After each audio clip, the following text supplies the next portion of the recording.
Buenos dias, buenos tardes mga amigos, mga amigas, sa aking mga followers at subscribers. Magandang gabi po sa inyong lahat. Ako po ang inyong lingkod, si Atty. Rene Bueno. At ngayon po ay pagpatuloy natin ang ating pinag-uusapan kahapon tungkol sa kontrobersiya na may kaugnayan sa komentaryong binitawan nitong YouTube vlogger na si Christian Esguera sa kanyang channel na Facts First tungkol sa Pangulong Ferdinand Marcos Jr. At tungkol din yun sa usapin ng flood control kung saan lumabas mula sa kanyang bibig ang matatalim na salitang gaya ng tanga at kasabwat. At ito po ay nagpapakita lang ng dynamic sa politika at sa social media sa bansa. At napansin natin na mukhang naging negatibo ang epekto sa kanyang channel at nagbigay ito ng matinding digital backlash sa mismong content creator sapagkat ako nagulat Ako mismo hindi naman ako loyalista pero sumusuporta ako sa programa at kay Pangulong Ferdinand Marcos Jr. dahil maganda naman ang ginagawa ng Pangulo sa ilalim ng kanyang administrasyon. Pero magugulat ka nun, direktang binanatan at ginamitan ng matitinding salita ni Esguera ang Pangulo hinggil sa issue ng flood control corruption.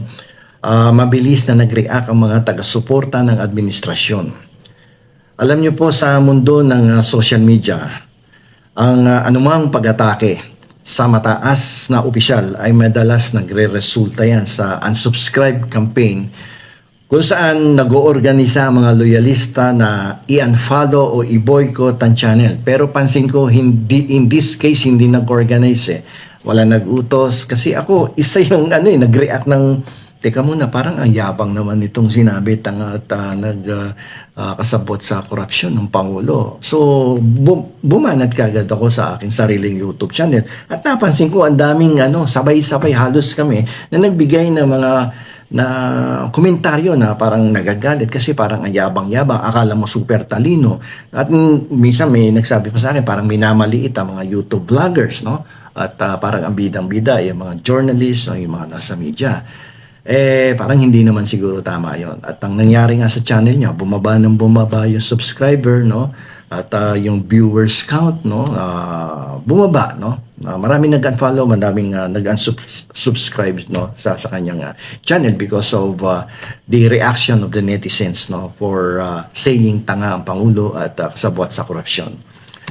At alam niyo po yung reaction ito ay patunay na buong-buo at reflection yan ng lakas ng base, yung political base ng Pangulo, lalong-lalo na sa online sphere alam niyo po sa digital landscape may mga tinatawag na troll armies o tunay na mga online supporters na ang bibilis niyang makipag-coordinate sa bawat isa upang pumalag sa mga kritiko. Pero in this case, napansin ko hindi to coordinated action on the part of the supporters of the president. Parang voluntary na wala naman nag-uutos Pero sinasabi well coordinated daw itong mga pag-criticize dito sa content creator na to. Kasi sa kanila, kapag yung sinusuportahan nilang pinuno ay sa paniwala nila ay gumagawa ng mabuti, ay tapos babanatan mo at sasabihan mo ng tanga at kasabwat sa mga nangyayaring korupsyon sa ating pamahalaan. Para sa kanila, pambabastos yun sa pinuno ng Republika. Na siya yung nagbulgar lahat ng korupsyon sa DPWH, sa flood control programs, tapos sasabihan mo ng tanga at kasabwat. Ano ang basihan mo? Ano ang legal basis? Kung alam mo palang kasabwat, ba't di ka magsampa ng demanda? Pangunahan mo, di ba? Mahirap yung puro salita lang, alam niyo po sa mga kritiko at journalists, tungkulin ng media na maging aso na nagbabantay, yung watchdog, para magkaroon ng pananagutan sa kaban ng bayan ng mga public officials na korap, na kinukuha yung pondo ng bayan, lalong-lalo na dito yung mga flood control projects funds na yan na napakalalaki, bilyong-bilyon. At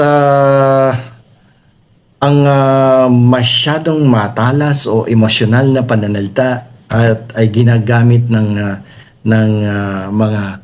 mga kampo o ng mga kritiko ng Pangulo, no, para hindi mo alam kung bakit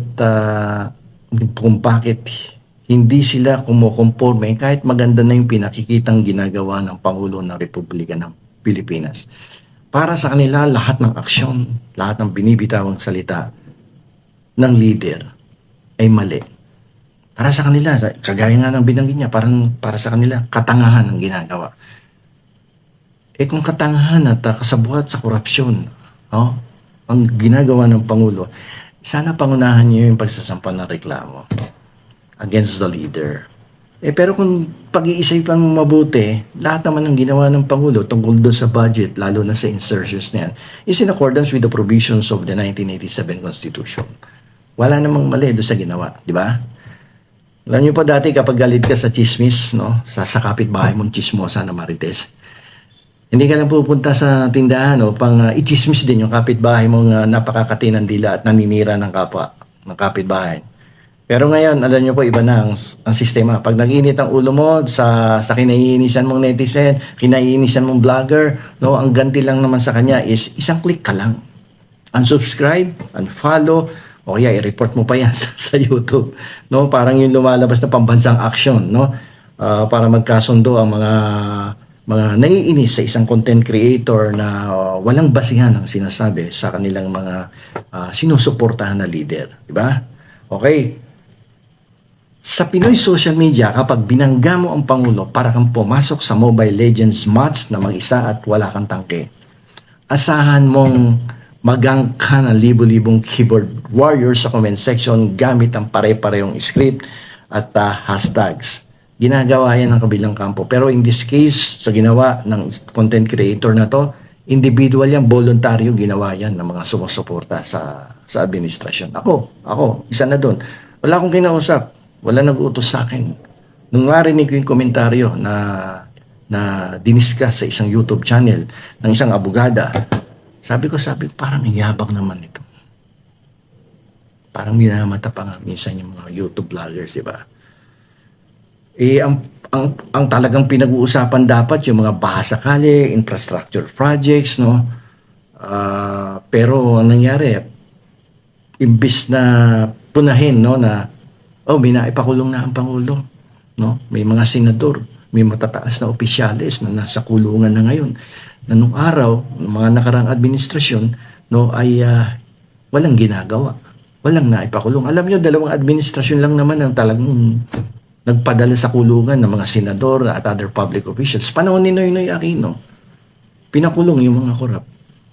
Pagdating na sumunod ng administrasyon, pinakawalan yung mga korap. Dumating si PBBM, binalik sa kulungan yung mga korap.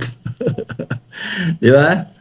Alam niyo po, itong dramang ito ay patunay lamang na sa politika ng Pilipinas, mas mabilis pa ang feedback loop sa social media kaysa sa aksyon ng gobyerno kapag bumaha. Kung ang flood control projects ay kasing bilis lang mag-operate ng mga keyboard warriors kapag may bumabati ko sa Pangulo, malamang tuyo na ang buong Luzon kahit tag-ulan.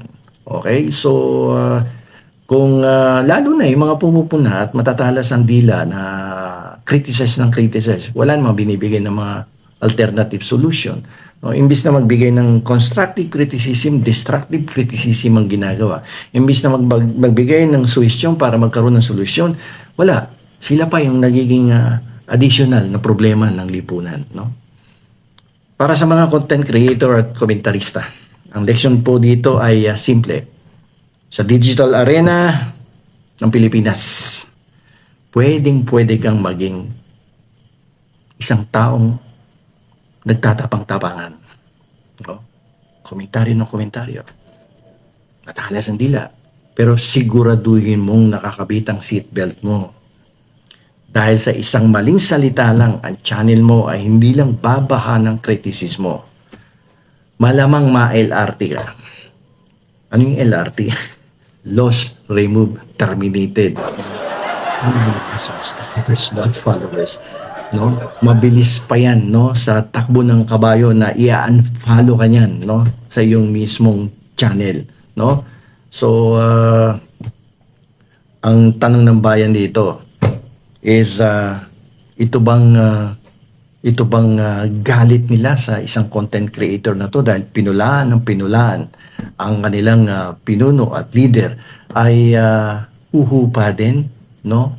No, mawawala din na parang ulan o mananatiling andyan dyan yung galit at unti-unti, isa-isa mag-aalisan, mag-unsubscribe, mag-unfollow sa yung YouTube channel. Definitely, it will affect your income kung yan talaga ang trabaho mo, no? Bilang ginawa mo ng profesyon, di ba?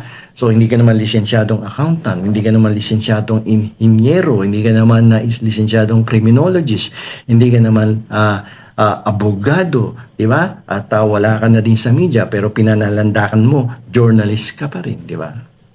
O nasa media ka pa rin. Abay, dadating ang oras, baka wala ka ng subscribers at followers, di ba?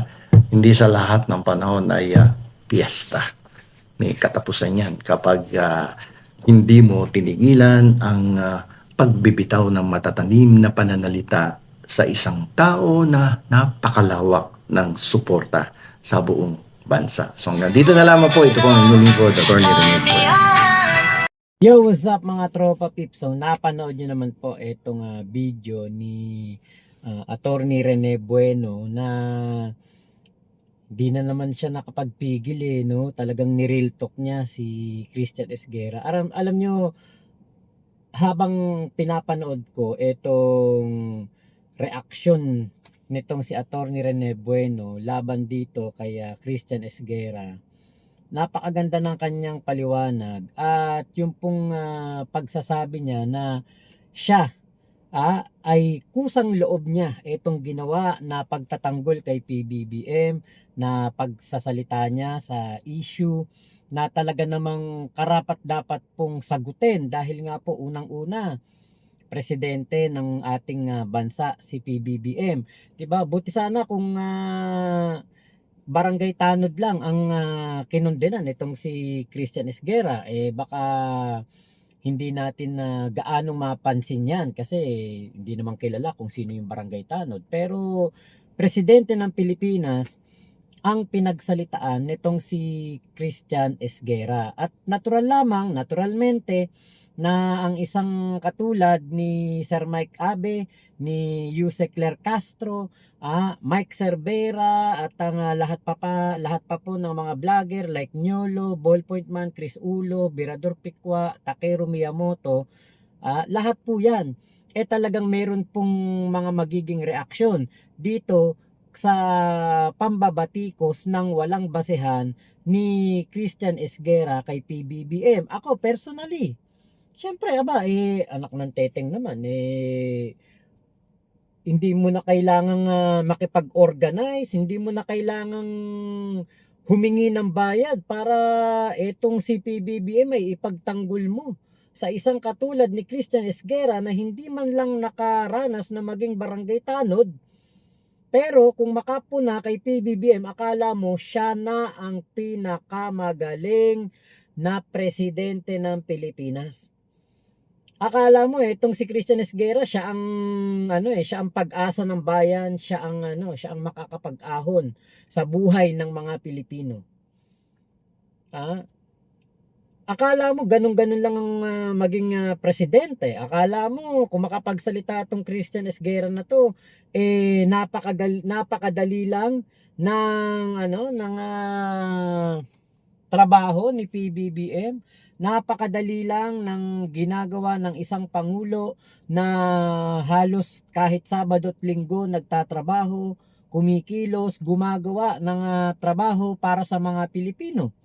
Akala mo itong si Christian Esguerra may ambag sa lipunan. Ang alam mo lang naman, mangunde na, mangwestiyon, mambatikos.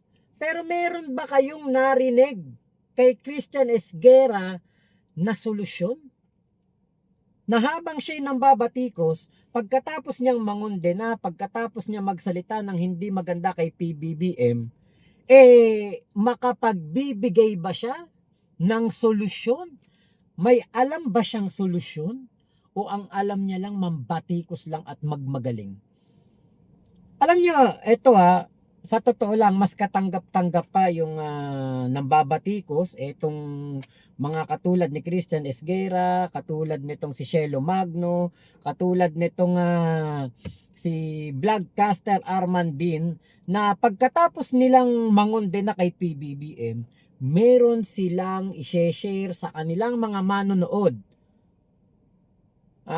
ng maaring paraan, formula, solusyon na makapagbibigay ng sagot sa mga suliranin ng ating bayan. Mas maganda yun kung ganoon po ang kanilang ginagawa. Kaya lang, di ba, nakita natin, napanood natin, ilang beses nating nireaksyonan ang mga video nila, wala po silang naipapayong maganda. Ang alam lang nila mambatikos. Ang alam lang nila mamuna.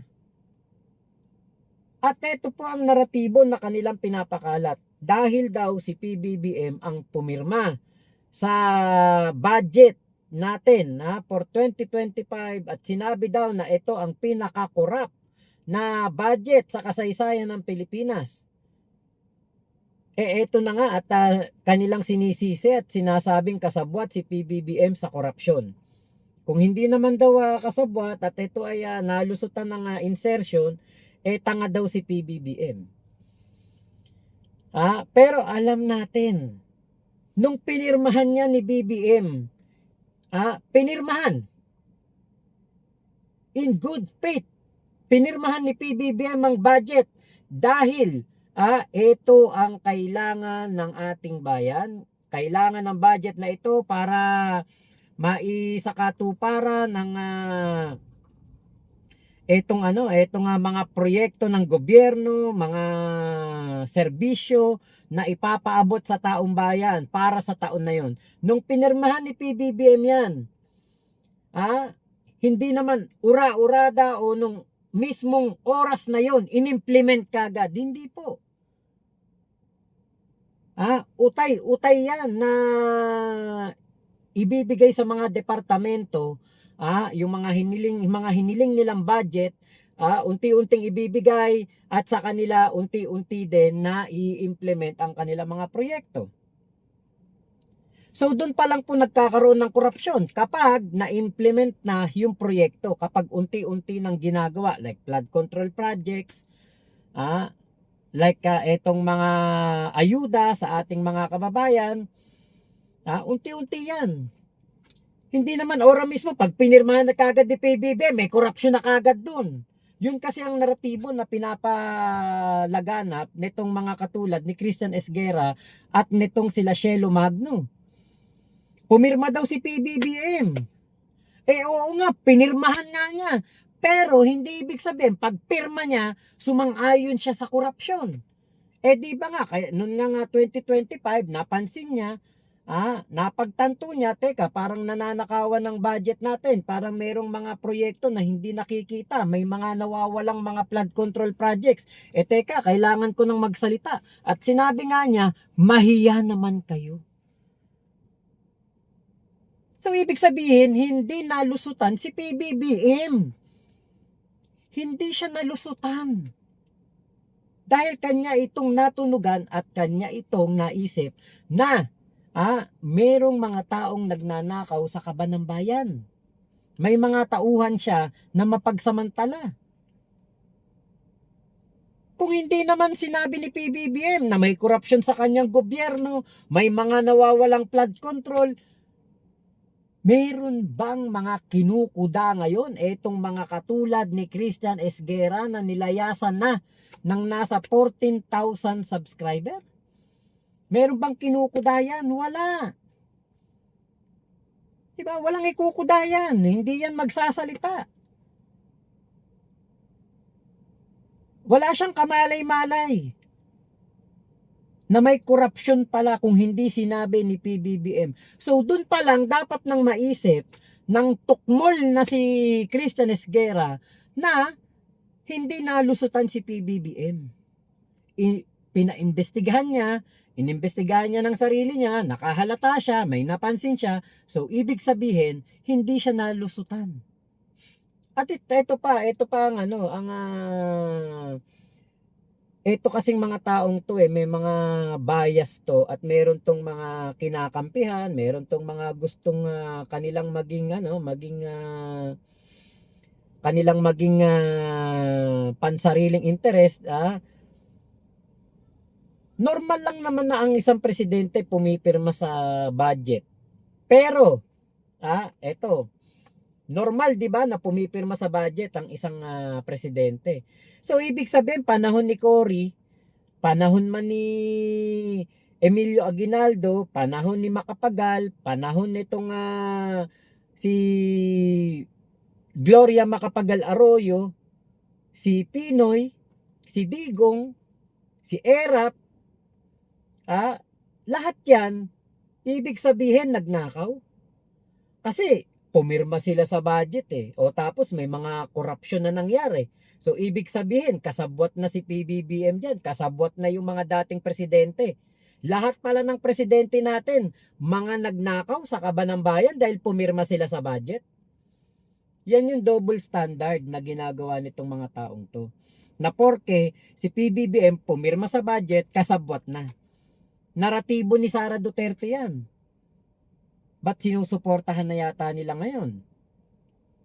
'Di ba? So yun po yung ating sinasabi na etong mga taong to double standard sa kanilang pagkondena kay PBBM. Bakit hindi nila sinasabi na etong mga dating presidente na ito, simula kay Emilio Aguinaldo hanggang kay Digong, lahat ay magnanakaw dahil pumirma tong lahat ng to sa budget.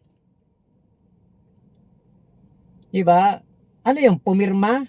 Associated ka na sa corruption? Parang ganun lang din ginagawa kay Martin Romualdez, di ba?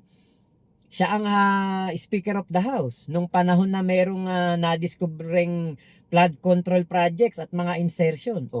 Siya na ngayon ang ginagawang mastermind kahit na walang mga ebidensyang maituro kay Martin Romualdez. Di ba? Kaya alam niyo po, alam mo, Christian Esguerra, hindi ito coordinated. Bakit? Hindi mo mauutusan ang isang abogadong katulad ni Attorney Rene Bueno. Sige nga, kung kaya mong mangutos diyan, utusan mo nga si Rene Bueno na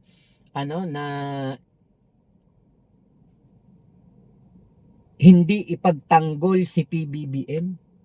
O kaya utusan mo si Sir Mike Abe na wag ipagtanggol si PBBM, huwag tignan ng mga magandang nagagawa ni PBBM, o kaya katulad nito nga si Yuse Claire Castro. Alam mo, Christian Esguerra, mas magulat ka kapag walang nagtanggol kay PBBM dahil ibig sabihin nun, tama ka. Totoo ang mga sinasabi mo kasi walang nagtanggol Pero etong mga nakikita mo na mga katulad nitong video na ito, nakita mong may nagtatanggol kay PBBM. Huwag ka na magtaka. Sa'yo nga, di ba may nagtanggol? Di ba na mga kasamahan mong mga anti-BBM? Sa presidente pa kaya ng Pilipinas? Sino ka lang ba? Ano ka lang ba dito sa Pilipinas? Chismosong chorbalis ka lang naman. Wala ka namang napatunayan. Hindi mo nga kayang mag-reaction mag-isa Kailangan mo pang may ma-interview at kailangan mo pang mayroong makasama sa show mo para magkaroon ka ng views. Doon pa lang dapat maisip mo, si PBBM, presidente yun ikaw nga, wala kang kwenta dito sa Pilipinas, may nagtanggol sa'yo Si PBBM pa kaya na presidente ng bansa ang walang magtanggol? So now, alam mo na yun. Think before you click. Huwag kang ngak-ngak first. Dapat sinusunod mo ang iyong palatuntunan, yung slogan mo na Pax first, hindi ngak-ngak first. Kasi ang nangyari ngayon sa'yo, ngumak-ngak ka ng ngumak-ngak, nilayuan ka ng mga loyalista at ng mga nagmamahal kay PBBM. Yan ang nararapat sa'yo. Ngak first, So yun lamang po, maraming salamat sir, kay Sir Attorney Rene Bueno sa kanyang napakagandang video.